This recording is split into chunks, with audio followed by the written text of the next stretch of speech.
Greetings, adventurers, and welcome back to Abnormal Voyages.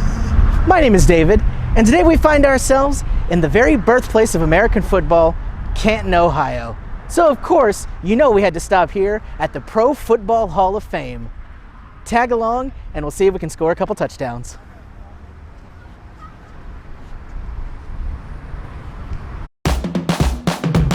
We're going to a place that you've never heard of before. It's Abnormal Voyages. You're gonna learn something new. We're gonna open new doors. It's Abnormal Voyages.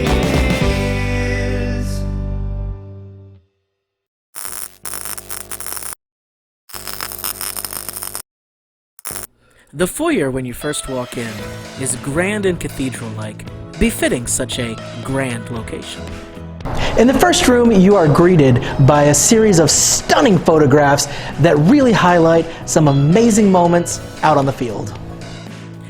These tiny moments, each perfectly captured, manage to tell an individual story, of course, but taken together, they tell a far grander, larger story about what this game truly means, the passion behind it, and everything that goes into making this one of the greatest sports of all time. Even if you had never actually seen a game yourself, just looking at these pictures would be enough to show you everything you need to know and get you interested in finding out what's going on. This is a really interesting piece of football history here. This is one of the actual jerseys worn by a member of the Canton Bulldogs who won back-to-back NFL championships in 1922 and 1923. So this is about 100 years old. It's incredible.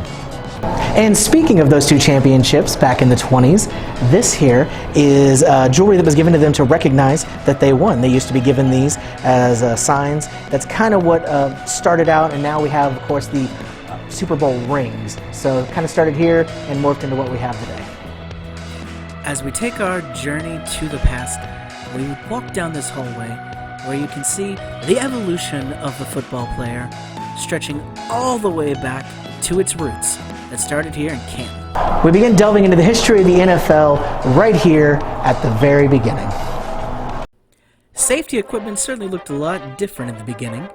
These were leather examples of the helmet and shoulder pad and protective gear that the players would wear, as well as documentation of the first ever professional football player, as it was documented that a player was given $500 to professionally play. And there was some advertisements of the first championships getting ready to take place here and let people see who was truly the best football team of the day. Now, pro football as we know it did begin here in Canton, Ohio, as this is where the owners of the teams all got together and met and officially decided we're going to make this a real league, here are the rules, here is what we're going to do. And from there, it took off. And at the center of it all, Jim Thorpe, who was the very first president of what would become the National Football League. Jim Thorpe was an Olympian who won a gold medal in his time and then began his football career playing for the Canton Bulldogs. After his playing days were over, the league decided to vote him president, hoping his popularity would boost them. The popularity certainly helped, but beginning a national sport is no easy task.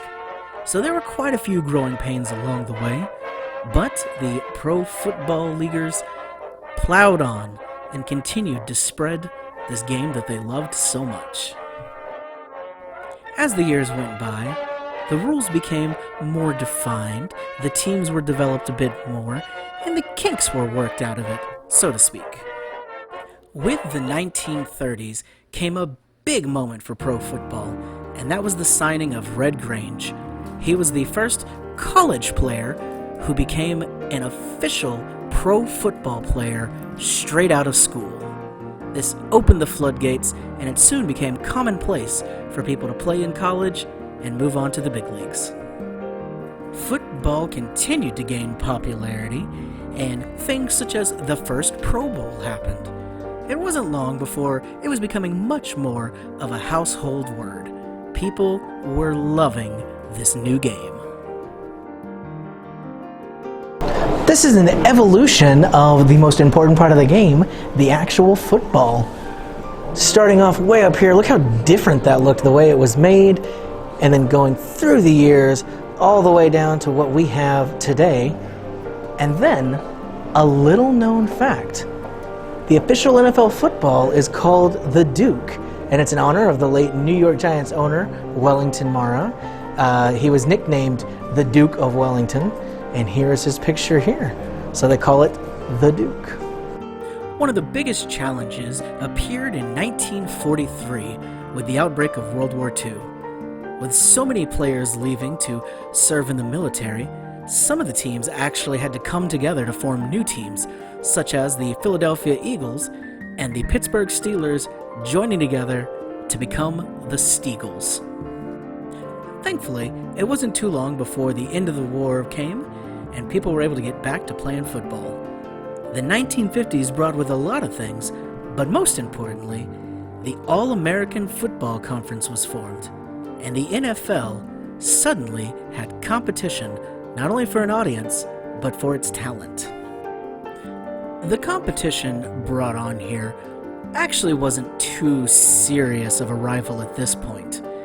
However, right around the corner was the 1960s, and this is when the NFL would really get into a fight, because now they were going up against the AFL, the American Football League. For 6 years, they would wage quite a costly war on both halves, until it was announced that they would merge and all be under the umbrella that we know as the National Football League. They were broken up into conferences with the NFC and the AFC, and every year they would have one championship game to determine the greatest of all the teams. And that game was, of course, called the Super Bowl. Football continued to evolve throughout the 70s and 80s, gaining more and more fans every day. These eras brought with them lots of great things, including Joe Montana and the hiring of the first ever African-American head coach, Art Shell. What a lot of people aren't aware of is that the scoring structure in football has actually changed a bit throughout the decades. When it originally started, back in 1892, a touchdown was worth 4 points, the point after attempt was 2 points, field goal would have gotten you 5 points, and then a safety was still 2. Now, if we would have kept with this scoring, it would have changed the outcome of many games. One such example was in Super Bowl V, commonly called the Blunder Bowl, between the Dallas Cowboys and the Baltimore Colts. Now, in the actual game, the Colts did win this game. They had 16 points over the Dallas Cowboys, who had 13 points. However, if we would have kept to the original scoring structure, it would have changed the score to 15 points for the Colts and 16, giving the Dallas Cowboys the victory. The 90s were an explosive time for the league. Several teams were added to the rosters, and other teams moved around a bit to start gathering up new fans. Safety equipment and the things players wore out on the field changed a bit, and new endorsement deals were made, so you were seeing football players all over the place. A very 90s piece of trivia for you. In 1995, the NFL was the first major sports league to launch an official website. And in 1999, we adopted the current instant playback that's used now to help us see exactly what's going on down on the field. It takes more than just the players and the coaches to make football happen. Another key component of the game is the owners of the teams. I'm surrounded here by many famous faces. Some you may recognize, some you may not, but all of them have a love for the game. It takes a lot to be an owner of a team in the National Football League, not to mention all the money you have to pour into it. From the very beginning founders, being an owner of a team has been definitely an honor and a huge responsibility. anything that happens involving your team, you are a part of. They had a whole section that had artifacts and paperwork from the actual founding members of the NFL. These are the guys that owned the first 10 teams that got out there and played. It was really cool getting to see these kind of artifacts from back then, and then linking it with the way that owners are today and the way things have changed and stayed the same. There's even an amazing kiosk set up right here that is all about the different team owners. You can pick whatever team you like and see who they are, a little bit about them, when they bought the team, and then some stats and interesting facts as you go. Very cool. The story of football is still going strong into the modern day. Each and every game that's played, new legends are being placed in the books. Even here at the Pro Football Hall of Fame, a new contract was signed that has the player agreement stretching into the future. But let's head upstairs and get a little more hands-on. The place that a quarterback grips the ball actually had a lot to do with their throwing, and this shows 3 of the most popular examples. You can put your hand here and get a good feel for where it was. It started from up top, kind of goes down, and then this one's even looser here. A really interesting way to get that feel of what they were going through. In a game that evolves as much as football does, it's easy to see why there are so many people considered pioneers. Here's some more artifacts from the earliest days of football, many from teams that don't even exist anymore. So this is a great glimpse into where the game came from. The Eskimos are, of course, a team that no longer exists, but Duluth sure loved them when they were around. Funny enough, this team one year played 28 of their 29 games, all on the road. I guess nobody was that interested in heading to Duluth. And here were artifacts from some other teams back then that are no longer around to play today. Football is filled with incredible players and incredible feats. Behind me in this display case are the jerseys of many record breakers and the jerseys they wore when it happened. Also highlighted is this down here, which are records that can be tied but can never be broken. The max has already been hit. It feels like records are constantly being smashed in the NFL. Every position has their own very long list of feats that could be done, and this is where those men are honored. For example, this section that shows off the members of the 6 Touchdown Club, where anybody who sets 6 rushing touchdowns in a single game are honored. It shows there's only 3, but there's actually been a 4th member as of last year. Alvin Kamara managed to pull it off in his time with the New Orleans Saints. Few teams are actually good enough to completely dominate an era, and when that happens, they are rightfully called dynasties. This has happened a few times throughout the ages in football. We have the Green Bay Packers, the Chicago Bears, Cleveland Browns, Pittsburgh Steelers, and of course the Dallas Cowboys. Though the one you may be most familiar with is the New England Patriots. If you follow me this way, there's also a couple of the men who made this happen, their jerseys here, Tom Brady, Troy Aikman, and lots of wonderful artifacts, all here for you to see. We've already seen quite a few changes that have happened throughout the years when it comes to professional football. These innovations to help keep people safe and to keep the game just as competitive. Let's see if we can take a look at a couple of these pieces. A lot of elements of the game have changed, including what the players wore. As we saw how they came from the old leather type ones, this is where it is now. These are officially sanctioned NFL pads for today. Just like any team activity, communication is key in football. Inside the helmets is actually microphones and that allow you to hear from up above and from your coaches of what play you should be doing next. Sometimes refs have to make really hard decisions. They come under the hood and look at the replays. Let's check it out. This has been a massive innovation for the game. In this, you're able to act like a ref and look at a controversial play.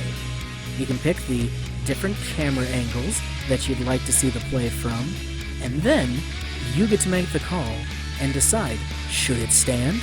Was it a touchdown? Was he out? And if so, where should the ball go now?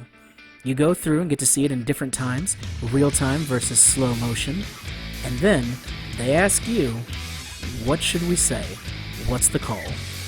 And this giant board here has the records of every single year of the NFL. You just pick whatever team you're looking for, and then you can trace it all the way back from the 1920s all the way through to 2020 right here, where they are ready for the next season to get added on. But this shows you the different ending scores and how far they got. Very impressive. And for those truly outstanding players and coaches, this is where they may end up.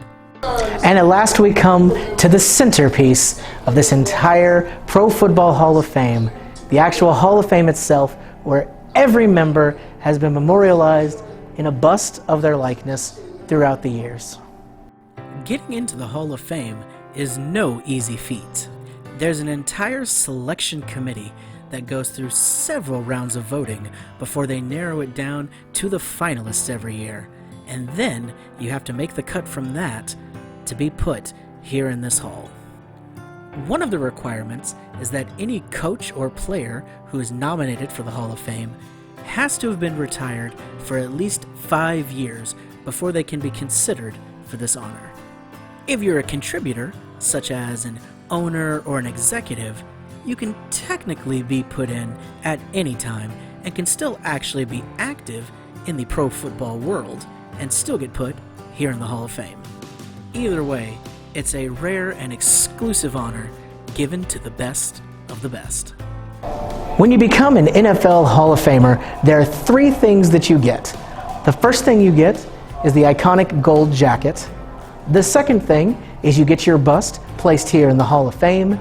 And then the third thing you get is a very special, customized, personalized ring. They have a few of the rings on display. Let's take a peek at them. These rings were all special made for the exact person they were meant for. So anything on them is going to pertain to them personally. However, even if you haven't quite made it to the Hall of Fame, there's a great chance that you're on something else that immortalizes you. A lovely trading card. Football cards have always been popular, and they show no signs of ever slowing down. All your favorites can be found right here. And one of the biggest games in the world deserves one of the biggest championships in the world. One of the greatest games ever, the Super Bowl. The Super Bowl was the matchup of the two big rivalries, the NFL and the AFL. People were a little worried if it was going to last at first, because in Super Bowl I and II, the Green Bay Packers won for the NFL quite handily. However, Super Bowls III and IV, the Kansas City Chiefs and the New York Jets were able to bring home a victory. This made people realize this was a game worth watching.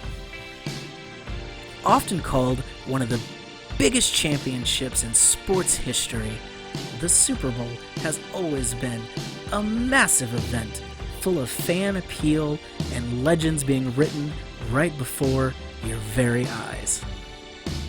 It's no surprise that it's become such a massive part of pop culture, even for people who usually would have no interest in all in sports. The Super Bowl still holds some appeal. Here at the Pro Football Hall of Fame, they've done a fantastic job of showcasing individual games and then showing the biggest games that came out of the different decades. They've got artifacts, memorabilia, jerseys, balls, Super Bowl rings, everything you could possibly want to remember those massive championships and all those great stories that were told, the underdogs coming from behind, those human stories, that element that really just pulls you in and makes you want to watch. There's even playbooks from some of the Super Bowls, so you can see exactly what was executed to help bring in that championship victory. Even with dynasties going on, it's never for sure who's going to be in the Super Bowl. So there's always that excitement, no matter what teams are there, even if it's not your particular team. You want to watch it. You gotta see how it ends. It's the greatest season finale of any TV show that's going on right now. Much like football, the Super Bowl has become an American tradition.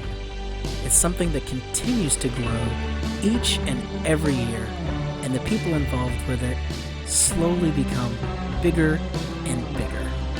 If you win a Super Bowl, it's for sure that your name is going to be remembered throughout the decades. It's hard to tell where things may go in the future, but I think one thing for sure is that this game is just going to keep growing and getting better. Now, for those who are lucky enough to be on a team that wins the Super Bowl, you get one of these beautiful custom-made rings. They had a display that showed you every single ring of every championship year, culminating in the most recent one with the Tampa Bay Buccaneers, whose ring actually opens up to have a full-scale model of the Tampa Bay Stadium. This is because they were the first team ever to win in their home arena. And even if you don't win an official ring, you have this center here where you can design your own. So first you pick a ring shape. I think we like this one that says World Champions. Let's go with that. All right, select a finish. I think we got to go with the gold. Very nice, very nice. Ooh, what logo? All right, we'll go logo first. All right, got to go with the Dallas Cowboys. Do we want any diamonds on it? Huh. Let's see. Oh, that one's interesting. There we go. We'll go with the Lombardi Trophy. Oh, 12 diamond options remaining. That's a lot of diamonds. I don't know if we need that many diamonds. Put a football. Oh, you actually get to carry it over. All right. So we'll do a football. I think football's enough. We don't need to do too many. We'll do the background here. What color do we want? I'm a big fan of green, so let's go with green. Or maybe not. Okay, ruby. You know what? Ruby looks good. Let's stick with ruby. We'll go with ruby. You know what? Dallas Cowboys, we can actually put that. We'll put it right in front of that. There we go. And that is our World Champions ring right there. And if you come down, you can make your own. And the ultimate prize, the Lombardi Trophy. Well, that's all the time we have for today. My name is David, and this has been Abnormal Voyages. Thanks for tagging along. Remember, you're all champions.